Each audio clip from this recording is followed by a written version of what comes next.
ఇక్కడికి వచ్చిన అందరు భక్తులందరికీ ముందుగా మా నమస్కారాలండి. మాది పశ్చిమ గోదావరి జిల్లా తణుకు.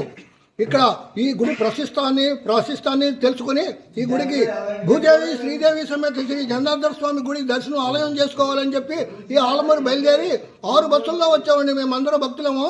ఇక్కడ ఆలయం చాలా ప్రశాంతంగా, చాలా విశేషమైన అలంకారాలతో చాలా బాగున్నాడు దేవుడు.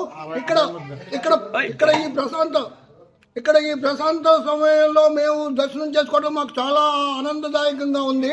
ఇంత మహాక్షేత్రాన్ని దర్శించుకోవడం మా అందరి అదృష్టం. ఎంతమంది జనం వచ్చినా సరే అందరికీ చాలా తేలిగ్గా దర్శనం చేపించి పంపిస్తున్నారు ఈ పూజారులు, ఈ దేవస్థానం అధికారులు. వారందరికీ మా శుభాభినందనలు. మళ్ళీ ఈ దేవస్థానానికి రావాలని మాకు ఎంతగానో అమితంగా కోరిక కలుగుతుంది. 4 శనివారాలు 4 ప్రదర్శనలు చేసుకుంటే ఈ గుడిలో అనుకున్న కోరికలన్నీ తీరుతాయని అందరూ చెప్పుగా విన్నామండి. యూట్యూబ్ ఛానల్, మిగతా ఛానల్స్ ద్వారా మేము తెలుసుకుని వచ్చామండి. ఇక్కడికి వచ్చిన తర్వాత మాకు అంతకన్నా ఎక్కువ ఆనందంతో చాలా మా కోరికలు తీరి మమ్మల్ని దేవుడు కరుణించి కాపాడుతారని మేము ఎంతగానో ఆశిస్తున్నామండి.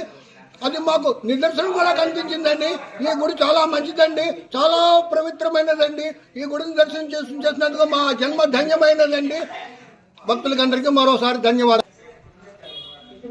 ఆలమూరు భూదేవి శ్రీదేవి సమేత శ్రీ జనార్దన స్వామి ఆలయాలకు రావడానికి మాకు చాలా సంతోషంగా ఉందండి. అలాగే ఉత్తర ద్వార దర్శనం 30వ తారీఖు ఉత్తర ద్వార దర్శనం, వైకుంఠ ద్వార దర్శనం అంటారండి. ఆ ద్వారం ద్వారా దర్శనం చేసుకుంటే మా పాపాలన్నీ పోయి మా జన్మ చరితార్థమయ్యి పునీతమవుతుందని అనుకుంటున్నామండి. మేము ఆ రోజు మరలా చాలా మంది భక్తులను కలిసి ఇక్కడ రావడానికి ప్రయత్నిస్తున్నామండి. సుమారు 700 మంది భక్తులు మేము వచ్చి గుడి దర్శనం చేసుకుని మా కోరికలు తీర్చుకుని మమ్మల్ని దేవుడు ఆశీర్వదిస్తారని కోరుకుంటున్నామండి. ఆ దేవుడు అలంకారం ఆ రోజు వైకుంఠ ద్వార దర్శనం రోజు, వైకుంఠ ఏకాదశి రోజు చాలా బాగుంటుందని విన్నామండి.